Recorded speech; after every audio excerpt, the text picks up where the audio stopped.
Chris Eubank Jr. stops Nick Blackwell in the 10th round.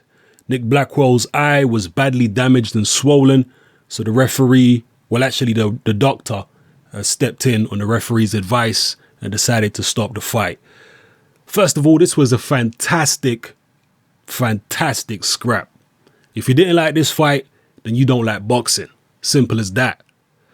I have to say, it's another one of these fights where I'm very surprised that there were so many people who saw this as an early blowout for Eubank Jr. Have you guys who thought that Eubank was going to blow him out in a couple rounds, have you ever actually watched Nick Blackwell fight? He's very tough, extremely tough. And Eubank Jr. is not a one-punch knockout artist. So the way I saw it, this fight was always going to go into the late rounds. I think in my pre-fight video, I was saying maybe Eubank Jr. on points or late stoppage. But an early blowout, I felt that was very unlikely in this fight. Very surprised so many people felt it was going to go that way. Obviously, you hadn't watched enough of Nick Blackwell. But anyway, another one of the things I have to say I feel exonerated about was the fact that I felt this was the right fight for Chris Eubank Jr. I felt it was the right thing for him to turn down the Danny Jacobs opportunity and to take the Nick Blackwell fight instead. And you got all these people like Frank Warren coming out and Eddie Hearn saying, what's he doing that for? He's doing it because it's the right fight for his career development.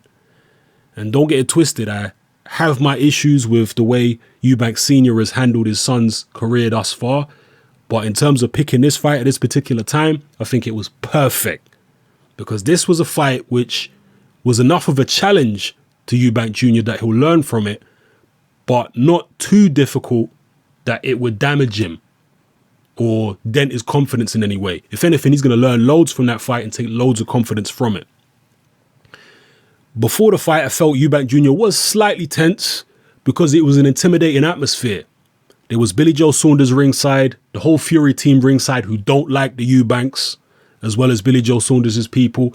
When you got a whole team ringside of gypsies who are trying to intimidate you and make you feel uncomfortable, it's difficult to hold your nerve in them circumstances. In fact, Billy Joe Saunders got in the ring before the fight and he was all up in the Eubanks' faces. So I like the way that Eubank Jr. was able to get control of Nick Blackwell, because Blackwell started well. The early rounds were competitive in this fight. Blackwell did some pretty good work, particularly with his jab, and he was very strong coming forward and incredibly tough. But I like the way that when Eubank Jr. got Nick Blackwell under control, he turned around to the Billy Joe Saunders / Fury contingent at ringside and Mick Hennessy, and he was taunting them. He was like, what? I'm smashing your boy to pieces. I like that kind of confidence because he didn't give in to those guys. They're intimidating people. Let's not get it confused. The heavyweight champion of the world was there, and Billy Joe Saunders and a bunch of other, extremely big, intimidating gypsies. And Eubank Jr. turned around to them defiant because they were all hoping Eubank Jr. would get sparked out. He turned around to them defiant, like, what? I'm smashing your boy to pieces. I like that type of defiance that Eubank Jr. showed. This was a character building fight for him. Not just building experience and getting the British title, but it was character building because he was essentially kind of going into the lion's den a little bit. So yeah, he got control of the fight after maybe 3-4 rounds and he really started going to town on Nick Blackwell. The fight was still competitive at this stage, but Eubank Jr. was really starting to put some hurt on Blackwell, smashing them uppercuts that he's famous for up through the middle and getting Blackwell's respect. Blackwell definitely after I would say 4 or 5 rounds, he was a lot more cautious coming in. He was a lot more thoughtful about how he was approaching the fight because Eubank Jr. was definitely getting his respect. And Eubank Jr. is no middleweight version of Malignaggi. He's not feather-fisted by any means, but he's definitely not a KO artist. He's not a one-punch KO artist. He's got power there, but it's nothing spectacular. It's more the accumulation of shots, the speed of the shots, and he's very accurate, particularly with that uppercut. I mean, he did miss a lot in this fight, don't get it twisted, but when it comes to that uppercut, he don't normally miss with it.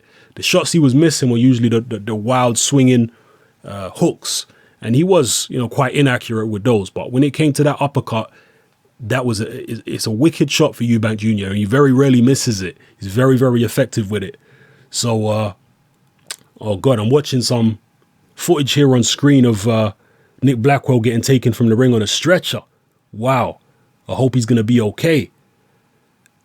Sorry, I'm just watching this feed live here, people. I seriously hope Nick Blackwell is going to be okay because he took a hell of a beating in that fight and kept coming and kept coming and kept coming forward when he was taking absolute loads of uppercuts and punches. So, yeah, it was a good performance by Eubank Jr. Character building. I hope Nick Blackwell is going to be okay. And it was the right fight for the right time for Chris Eubank Jr. But right now, my prayers are going to be with Nick Blackwell, just seeing him getting taken out on a stretcher like that, because he did take a hell of a beating. Let me know what you felt about the fight, people. Fantastic fight and a good performance by Chris Eubank Jr., I feel. He will definitely grow from that. So, yeah, drop your comments in the comment section below, people. Let me know how you feel about the fight, the performances of both men, and who would you like to see Eubank Jr. fighting next. All right, it's your boy Hatman, I'm out.